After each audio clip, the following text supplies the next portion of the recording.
Stranded in the middle of the ocean, nothing but water around you for miles, not knowing what's underneath you, if anyone's coming to save you, or if you're going to make it out alive. Jim Gray was a world-renowned computer scientist. His work paved the way for the technology we use every day, including cash machines, e-commerce, online ticketing, and databases like Google. In 1998, Gray was awarded the AM Turing Award, which is the highest honor in computer science. When he wasn't developing life-changing technology, he spent lots of his free time on his boat, exploring, hiking trails, and sailing up and down the Sacramento River with his wife. One Sunday in 2007, Jim looked out at the San Francisco Bay and saw clear, flat water. Without much second thought, he was out on his boat, a 40-foot fiberglass cruiser named Tenacious. He was alone, but that's because his wife, Donna Carnes, was on an annual trip with friends in Wisconsin. He was in Gashouse Cove, about 32 miles from the Farallon Islands, where he wanted to scatter the ashes of his mother, Anne. She passed away in October of that year. Being an avid sailor, Jim set out through the Golden Gate Bridge into the open ocean, where everything, including the weather, tide, and wind, was in his favor. Around 10:30 a.m., he gave his wife a call, letting her know that he was passing a buoy that meant he was only 15 miles away from the island. She made sure that he was wearing his harness, knowing full well what the consequences would be if the ship were to be compromised in any way. He told her that he would get back in touch as soon as he had reception again. With that, the Tenacious sailed out farther into open ocean. Just a few minutes after the call to his wife, Jim called his daughter, leaving an excited voicemail for her. "I'm taking Granny out to her final resting place. I'm surrounded by dolphins out here. It's a little cloudy, but very pleasant. No whales, but lots of dolphins and very pretty. Love and kisses. Take care. Bye." That would be the last known call Jim would ever make. His phone would sync with a cell tower south of San Francisco around 11:50 a.m. After a few hours, a naturalist named Brett Hartle reported a sailboat with a red color sailing north. That would be the last sign of Jim Gray. The last voicemail, the last cell phone ping, and the last possible sighting. Since Gray was a notable figure at the time, his disappearance sparked one of the most intense search and rescue missions of all time. The Coast Guard covered 132,000 square miles of the ocean. Scientists from the Silicon Valley sent tons of satellites and NASA planes over the area, while also mobilizing the search for Tenacious. Astronomers also joined the search, alongside oceanographers and engineers. Submarines and boats continued to scan the ocean floor. On the day that the disappearance occurred, Donna was having a normal day, just skiing in Wisconsin. She knew they had a boat at home and that Jim was out for the day, but did not realize what was happening when Jim wasn't responding. She thought he still didn't have reception. She called the harbor master as soon as she found out, but the boat was still missing. When the harbor master realized that the sailor's wife hadn't gotten a hold of him, he immediately alerted the Coast Guard. David Swatland was the officer in charge when he got a call that night. He was used to cases where a missing boat would float back into town safely, but after a few hours he realized that this wasn't a normal case. When Swatland and the Coast Guard released their standard press release after failing to find Gray, the story blew up. Within the week of his disappearance, Gray was being looked for by dozens of boats, helicopters, and personnel. They used local services to predict where Tenacious might end up, but there was no luck. After some time, they realized that the water was unusually calm for that time of year. So even with all of their research, they came to one possibility for the situation. And that was that Gray maybe didn't want to be found. The only problem was that people who tried to disappear on purpose have financial, legal, or relationship issues. But Jim didn't fit the bill for any of those problems. Some believe that Gray was dealing with grief in a heavy way. His mother and his wife's father passed away back to back, and perhaps Gray was having trouble dealing with the loss. It was hard for his friends and family to imagine that this was a reason for Gray to go out. Swatland was frustrated when he couldn't find out what happened to Jim Gray, and he even thought it was possible that another technology company could have kidnapped him. His incredible skills and knowledge in technology was worth far more than his life in some eyes. So it's possible that someone took him for his research, or to stop it. On May 8th, the Wikipedia page for Gray suddenly stated presumed dead, and Gray's family was not happy about it. They refused to believe that this was how Gray went out. However, there was just absolutely no proof that Gray was still out there.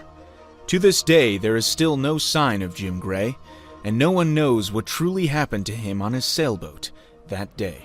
Amy Lynn Bradley. The Royal Caribbean International cruise ship, Rhapsody of the Seas, is a cruise ship that was built in 1995 and still runs today. It's a popular cruise ship, but not because of its longevity, but because it is the last known place where Amy Lynn Bradley was seen. Amy Lynn Bradley was a 23-year-old graduate of her local college, Longwood University, in 1998. This was just 3 years after Rhapsody of the Seas was first constructed. She had a graduate degree in physical education, and she was really good at basketball and swimming. She was attending Longwood University on a basketball scholarship while also previously working as a lifeguard. Although not sports-related, she was planning on starting a career at a computer consulting firm post-college. On Monday, March 23, 1998, in the early hours of midnight, Amy and her younger brother Brad went onto the cruise ship's nightclub to listen to music and dance. Based on records received about the search efforts and the ship's door lock records, Brad returned to his cabin earlier than Amy, around 3:35 a.m. Amy followed him about 5 minutes later. She would talk with Brad for a few more minutes before eventually falling asleep on the balcony. Around 5:20 a.m., Ron, her father, woke up and went to check on Amy, but then realized that she was nowhere to be found. By 6:30 a.m., Ron had already awoken his wife and son and searched the nearby areas for any sign of Amy Lynn. There weren't any, so the family decided to ask the crew to make an announcement to see if they could find her. The family wanted the crew to deny every passenger permission to get off the ship in fear that somebody could carry her off. The crew refused. By 7:50 a.m., the crew finally gave in and made the announcement that a passenger had gone missing. The crew made a lackluster effort to search staff rooms and other areas, but there was still no sign of Amy Lynn. Later on in the investigation, the family identified one crew member who asked Amy out just that week, but she refused because the offer gave her the creeps. The family also grew suspicious of the staff photographer who reportedly took photos of Amy Lynn the night before she disappeared. As soon as Amy Lynn was declared missing, the Netherlands Antilles Coast Guard arrived on the scene quickly and immediately started looking for Amy in the surrounding waters, but there were no signs of her anywhere. Even if she somehow ended up in the water, she was a skilled swimmer, so search and rescuers thought she would at least have a chance to swim, and they would have spotted her sooner. On March 29th, 6 days after she was announced missing, authorities' search officially ended. 12 years later, and with no signs of Amy anywhere, she was pronounced dead, with no explanation on what happened that tragic night. Amelia Earhart. There are few stories as famous as Amelia Earhart's. She was a pioneer and skilled pilot, and she conducted flights across many oceans and continents. But it was her final flight that would make her one of the most famous women in the world. It was a warm morning in July 1937 when Amelia Earhart and her navigator Fred Noonan set off on their biggest adventure yet, a trip around the world. They wanted to fly all the way around the globe, something no woman had done before. Everyone was amazed as Amelia's plane, called the Lockheed Electra, took off into the sky. But as the days went by and they heard less and less from Amelia's radio, people started to worry. Did something happen to Amelia and Fred out there in the big Pacific Ocean? Their journey began in Miami, Florida, with the intention of flying westward around the world, covering approximately 29,000 miles. After making several stops in South America, Africa, India, and Southeast Asia, Earhart and Noonan reached Lae, New Guinea, on June 29, 1937, marking the halfway point of their journey. Their next destination was Howland Island, a tiny piece of land in the central Pacific Ocean. However, Howland Island's small size and remote location presented challenges for navigation, especially during the era before advanced technology like GPS. On July 2, 1937, Earhart and Noonan departed from Lae, bound for Howland Island. The United States Coast Guard was stationed near Howland Island to assist with radio navigation and communication. As they approached Howland Island, Earhart and Noonan encountered overcast weather conditions and difficulty establishing radio communication. Despite repeated attempts to establish contact, the transmissions had too much static and were often cut out. The Coast Guard received a series of faint radio signals from Earhart indicating that they were running low on fuel and unable to locate Howland Island. The last confirmed transmission from Earhart was received at 8:43 a.m. local time, stating, "We are running north and south." After that, all communication was lost. Following Amelia's disappearance, the U.S. Navy and Coast Guard teamed up for a big search and rescue mission. Aircraft, ships, and submarines scoured the vast expanse of the Pacific Ocean in search of any sign of Earhart, Noonan, or their aircraft. Despite all of their search efforts, no trace of Earhart, Noonan, or the Lockheed Electra was ever found. The official search was called off on July 19, 1937, and Earhart and Noonan were declared lost at sea. Numerous theories have emerged over the years to explain the disappearance of Amelia Earhart. Some speculate that they ran out of fuel and ditched at sea, while others believe they may have crash-landed on a remote island and perished. Another theory suggests that they were captured by the Japanese military and taken prisoner. Despite ongoing investigations and expeditions to uncover the truth, the fate of Amelia Earhart and Fred Noonan remains a mystery to this day. Their disappearance is one of the most famous missing person cases ever and will be told for generations to come. Rebecca Corium. In March of 2011, Rebecca Corium embarked on a voyage aboard the Disney Wonder. This massive cruise ship was built in 1999 and has 11 decks and can hold over 1,700 passengers. But it was on this very ship that she disappeared without a trace. Rebecca was a bright young British woman who was born on March 11, 1987. She grew up in a loving family and had a passion for travel and adventure. Throughout high school, she was an active student, participating in many different activities. When she was done with school, she continued her love for travel and decided to work on cruise ships. Around 2011, Corium landed a new position as a youth counselor aboard the Disney Wonder. The ship's surveillance footage captured Rebecca's final moments, revealing her appearing to be in distress during a phone call, and what's even weirder is that Rebecca was wearing men's clothing the last time she was seen before her unexplainable disappearance.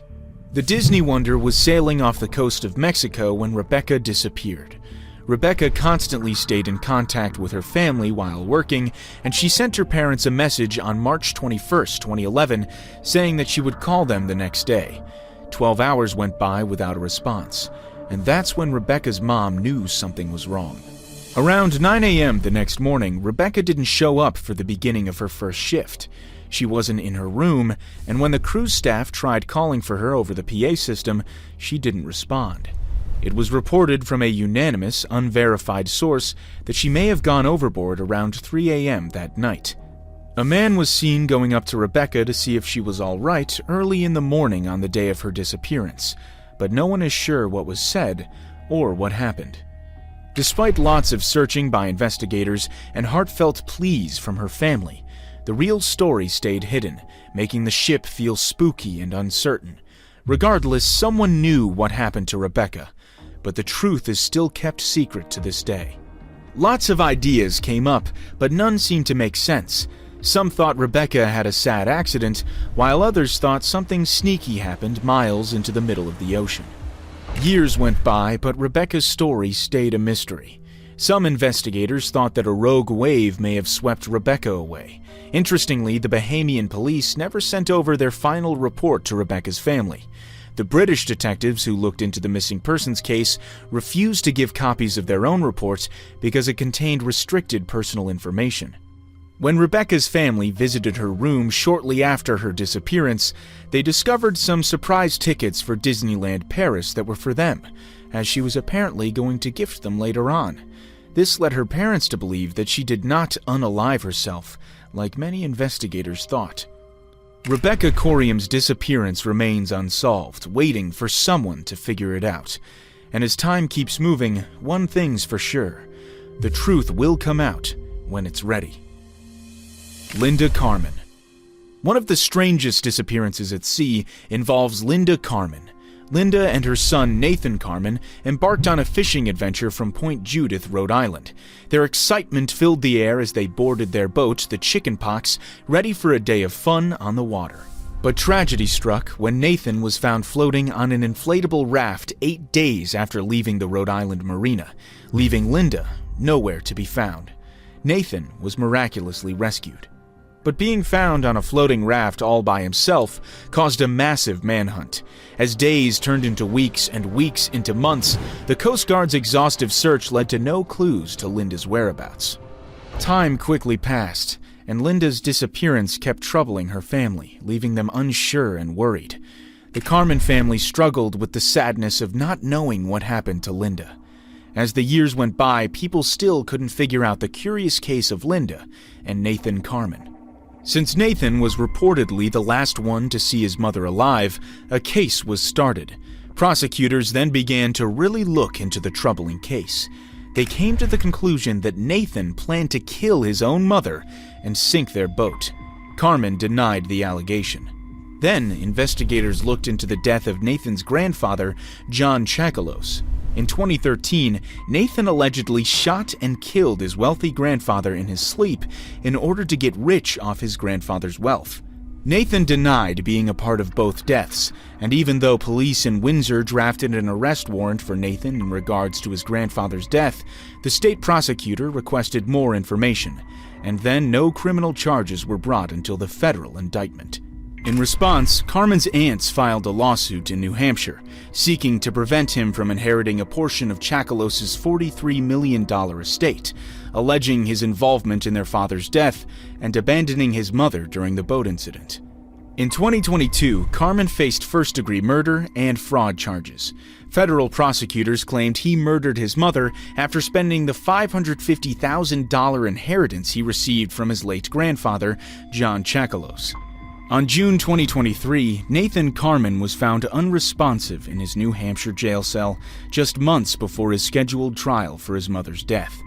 His death was deemed a likely suicide, according to one of his attorneys. Court documents later revealed that Linda Carmen had excluded her son from her will 3 years prior to the fishing trip. Sometimes you can't even trust your own family when going out to sea, because you just might not make it back.